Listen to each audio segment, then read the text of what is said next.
नमस्कार। कल्पना कीजिए कि युद्ध कभी खत्म ही ना हो। धीरे धीरे पूरी दुनिया युद्ध को ही जीवन का सामान्य हिस्सा मानने लगेगी। 100 साल पहले प्रथम विश्व युद्ध के दौरान नोबेल पुरस्कार प्राप्त जर्मन साहित्यकार हरमन हेसे ने इसी भयावह संभावना पर एक कहानी लिखी थी। आइए सुनते हैं उनकी इस कहानी की हिंदी प्रस्तुति। जंग जारी है।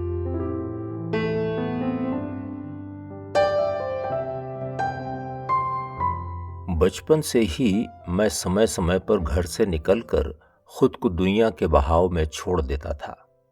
ऐसा मैं अपने में नया उत्साह भरने के लिए करता था। लोग मेरी ढूंढ में निकल पड़ते थे और मेरा अता पता न मिलने पर खोए हुए व्यक्ति के रूप में मेरी रिपोर्ट करा देते थे। वापस आने के बाद मैं मजे ले लेकर उनकी बातें सुनता। मेरी अनुपस्थिति के संबंध में उनकी जो अटकलें होती थीं, उनको सुनकर मैं आनंदित हो जाता था।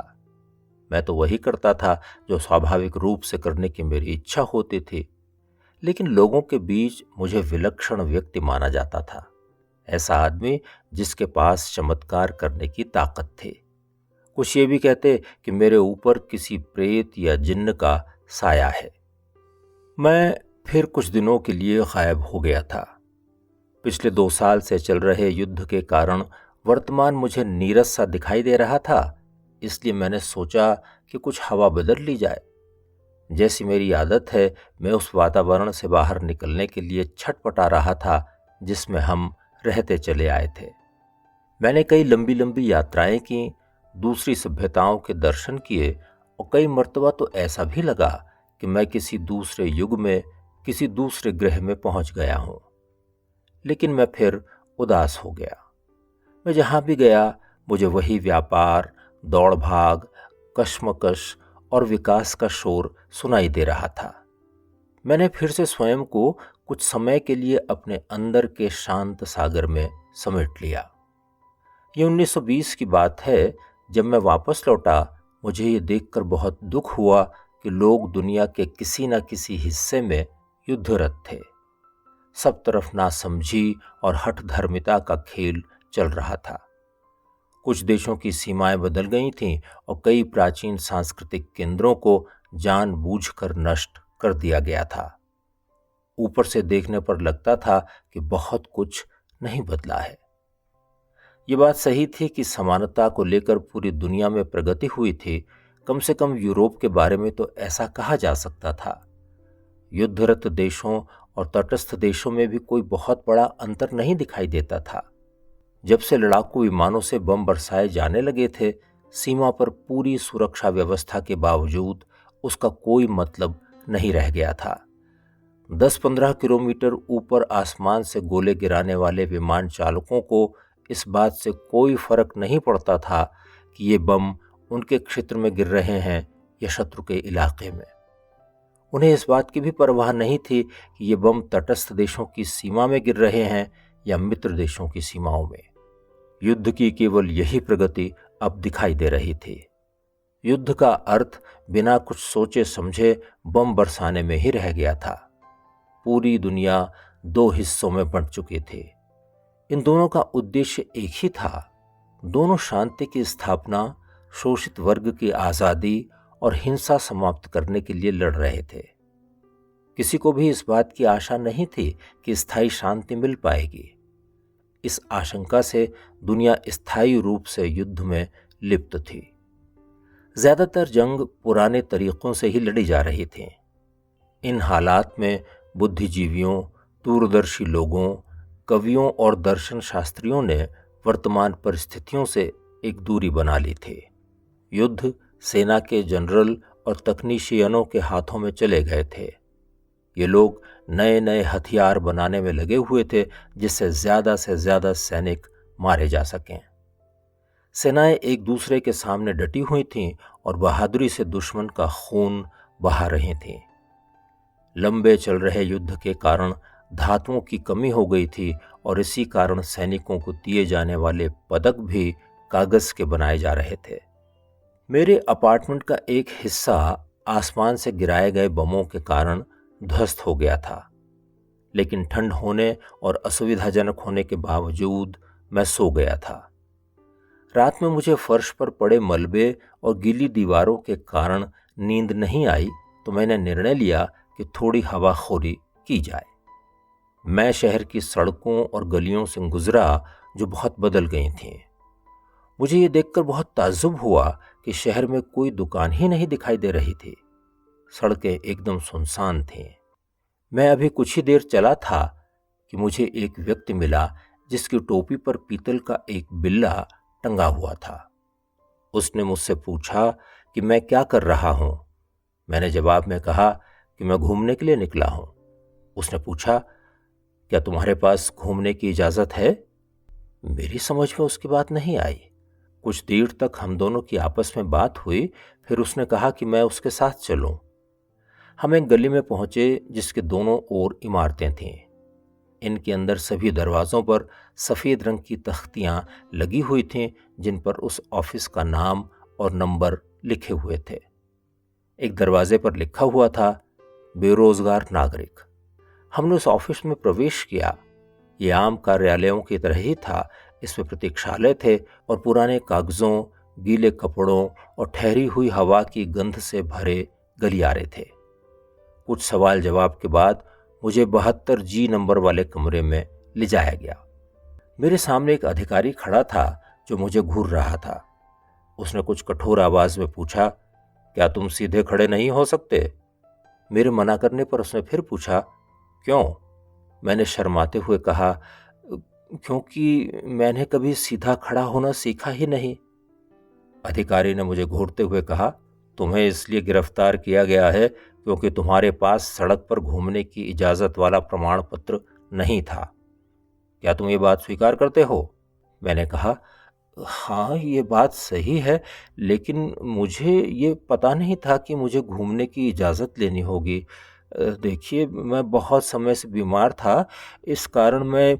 अधिकारी ने हवा में अपना हाथ हिलाते हुए कहा, तुम्हें इस अपराध की सज़ा भुगतनी होगी और अगले 3 दिनों के लिए तुम जूते भी नहीं पहनोगे। चलो, अपने जूते उतारो। मैंने अपने जूते उतार दिए। मेरे जूतों की तरफ देखते हुए हैरत से अधिकारी ने कहा, हे भगवान, तुमने तो चमड़े के जूते पहने हुए हैं। तुम्हें ये जूते कहाँ से मिले? कहीं तुम पागल तो नहीं हो गए हो?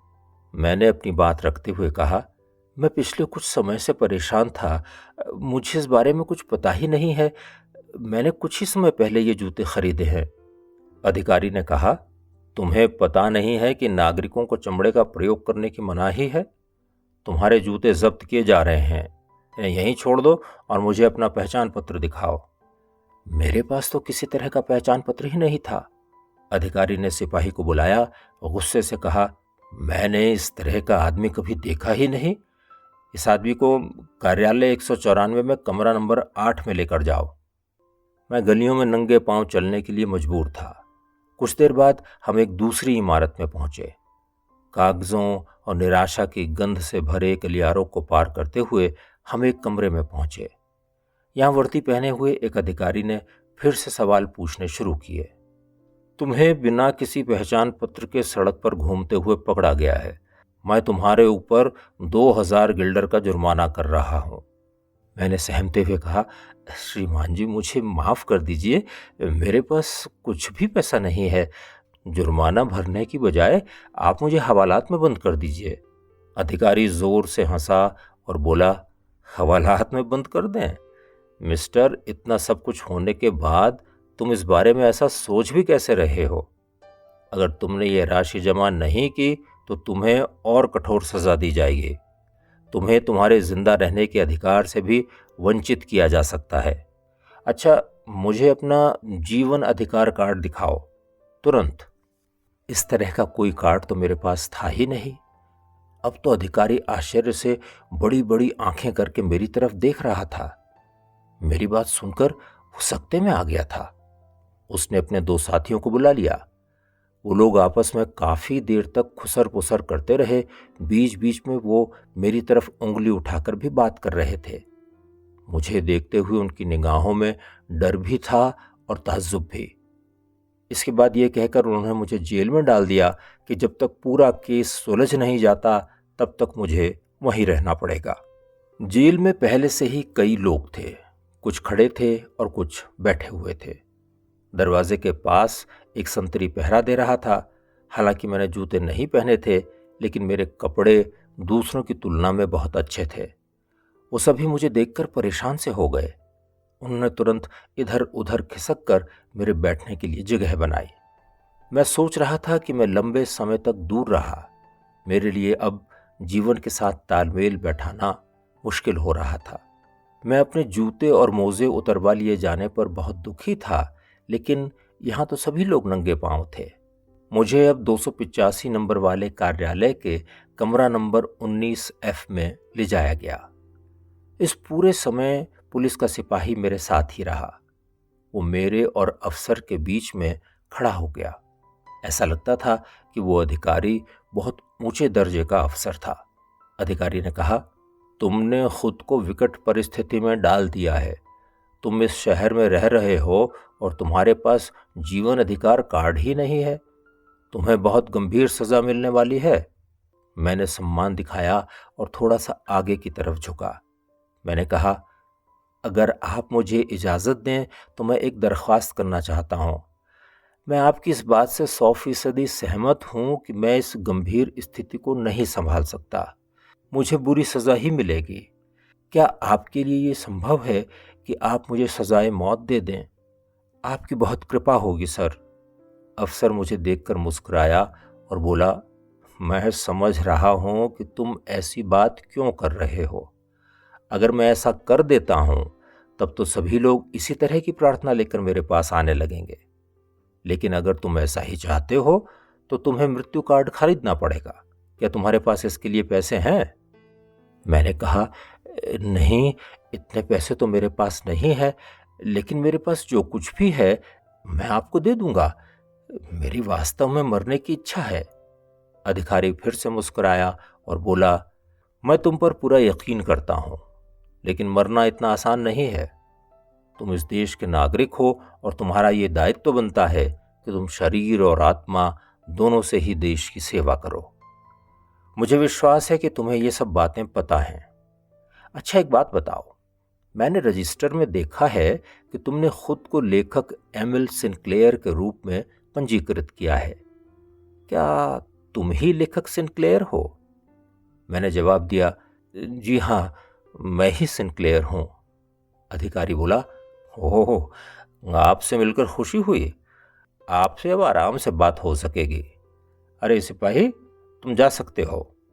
कुछ देर सोचने के बाद उसने कहा, मैंने आपकी कई किताबें पढ़ी हैं और मुझे वो अच्छी भी लगी। मुझसे जितना हो सकेगा मैं आपकी सहायता करूंगा। लेकिन एक बात बताइए, आपकी ये हालत कैसे हुई? मैंने कहा, अब आपको क्या बताऊं, मैं काफी लंबे समय से बाहर ही था। ऐसा समझिए कि मैं दूर किसी दूसरे ग्रह में चला गया था।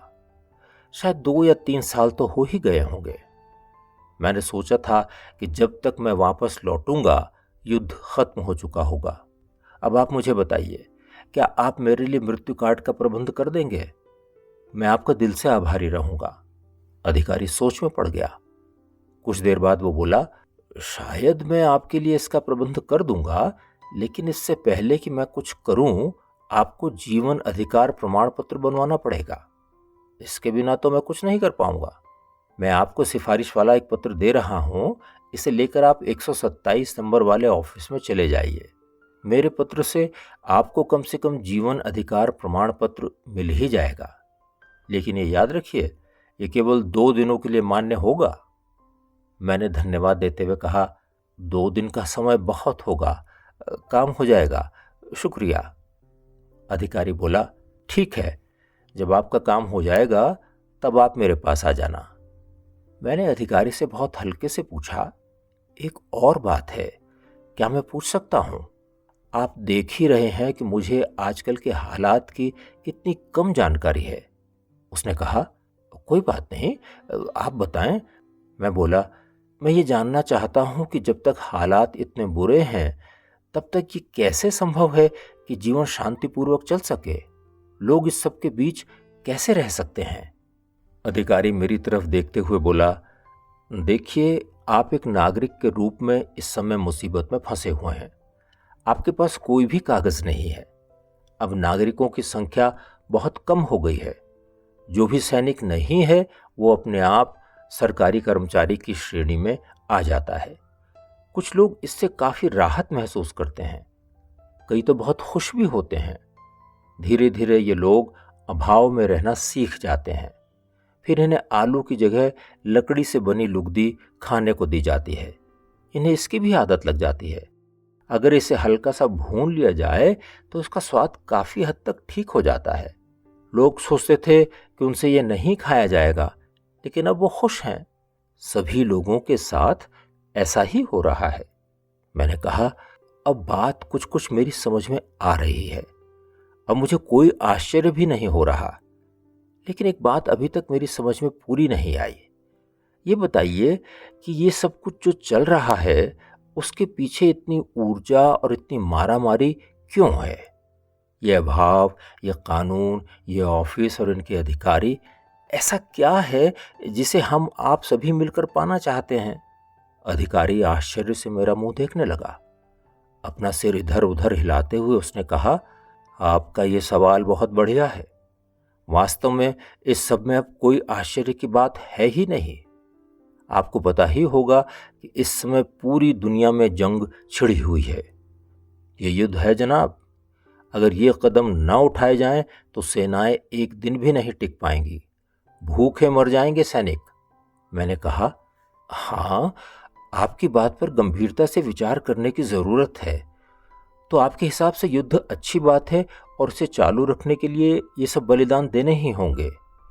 मुझे एक अजीब सा सवाल पूछने की इजाजत दें। आप युद्ध को इतना महत्वपूर्ण क्यों मानते हैं? क्या युद्ध वास्तव में इतना जरूरी है कि इस पर इतना बड़ा दांव खेला जाए? अफसर ने अपने कंधे उचकाए और मुस्कुराया। उसे देखकर ही लग रहा था कि उसे मेरी नासमझी पर दया आ रही थी। उसने कहा, मिस्टर सिंक्लेयर, आपको दुनिया के बारे में कुछ ज्ञान है ही नहीं। आप ऐसा करें कि किसी भी सड़क पर निकल जाएं, लोगों से बातें करें, थोड़ी सी कोशिश करें और अपने से ही पूछें कि अब क्या बचा है। हमारी जिंदगी किन चीजों पर आधारित होती है? अगर आप ढंग से सोचेंगे तो तुरंत आपके मन में यह विचार आएगा, युद्ध ही एकमात्र ऐसी चीज है जो हमारे पास बची है।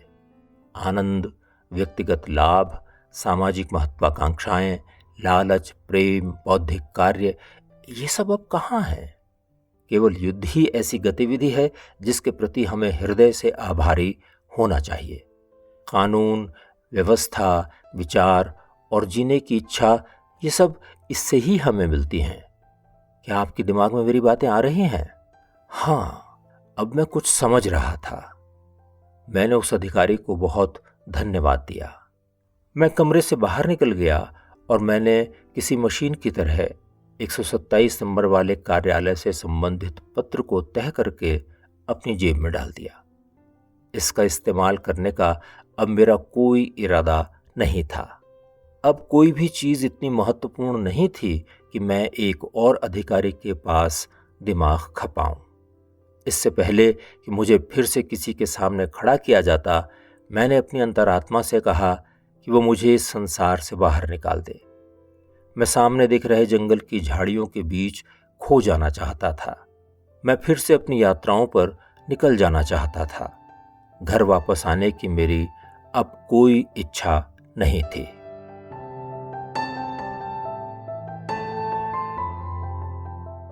जंग जारी है। अभी आपने हरमन हेसे की जर्मन कहानी वेन डेर क्रीग नॉक्ट zwei Jahre dauert की ये हिंदी प्रस्तुति सुने। कहानी और लेखक के बारे में और जानकारी के लिए आप डिस्क्रिप्शन देख सकते हैं। कहानी अच्छी लगी हो तो इसे लाइक करें, शेयर करें और हमारे इस चैनल को सब्सक्राइब भी करें। जल्दी मिलते हैं विश्व साहित्य की एक और कालजयी रचना के साथ। नमस्कार।